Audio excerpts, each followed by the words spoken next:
এই জায়গায় যেতে গিয়ে মাঝখানে একটা জায়গা পড়বে, এখানে সব কাঁটাওয়ালা গাছ, যে গাছের কাঁটা নিচে পড়ে পড়ে পড়ে ভরে গেছে।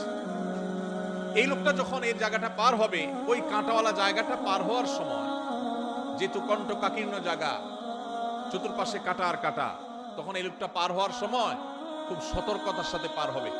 পা ফেলার সময় যেখানে কাঁটা নাই দেখে ওখানে পা দিবে, আবার কোথায় কাঁটা নাই ওখানে আরেক কদম দিবে, এভাবে সে আগাবে।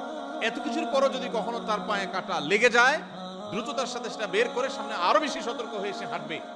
ঠিক একইভাবে দুনিয়াতে আমরা এসেছি, আল্লাহ তাআলা আমাদেরকে এখান থেকে পার করে এই জীবনকে আল্লাহর কাছে নিয়ে যাবেন, আখিরাতে আমরা যাব।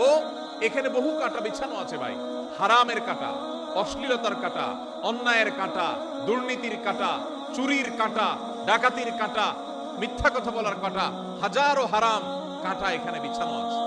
ঈমানদার এই কাঁটাগুলো থেকে বাছাই করে করে তিনি পা ফেলবেন। যেখানে মিথ্যা নেই সেখানে আছেন, যেখানে চুরি নেই সেখানে আছেন, যেখানে ডাকাতি নেই সেখানে আছেন। এভাবে করে করে তিনি জীবন পার করবেন। এরপরেও যদি কখনো তার গুনাহ হয়ে যায়, কাঁটা পড়ে যায়, তখন সে কাঁটা ফেলে তওবা করে আবার নতুন করে আরো বেশি সংকল্প করে শক্তিশালী তওবা করে সে সামনে হাঁটবে। এই যে চেতনা, এই যে গুনাহ থেকে বাঁচার চেষ্টা, এটার নাম হলো তাকওয়া। আর এই যে চেষ্টা যারা করে তাদের নাম কি? মুত্তাকি।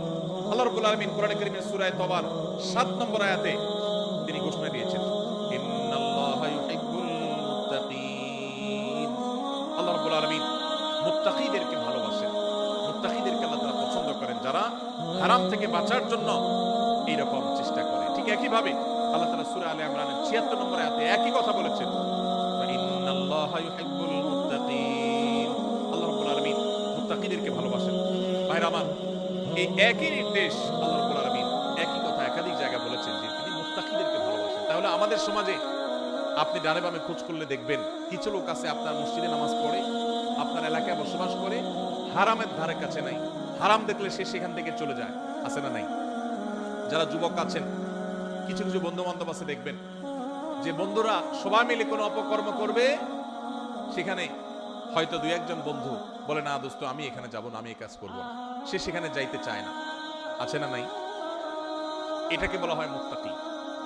যাদের সুপ্ত চেতনা তাদেরকে আল্লাহর ভয়ে অন্যায় থেকে বিরত রাখে, তার সুযোগ আছে, শক্তি আছে, সামর্থ্য আছে, পার্থিব কোনো কারণে নয়, শুধু আল্লাহ ভীতির চেতনার কারণে সে হারাম থেকে বেঁচে থাকার জন্য সংগ্রাম করে, এই লোকটাকে বলা হয় মুত্তাকি। এই লোকটাকে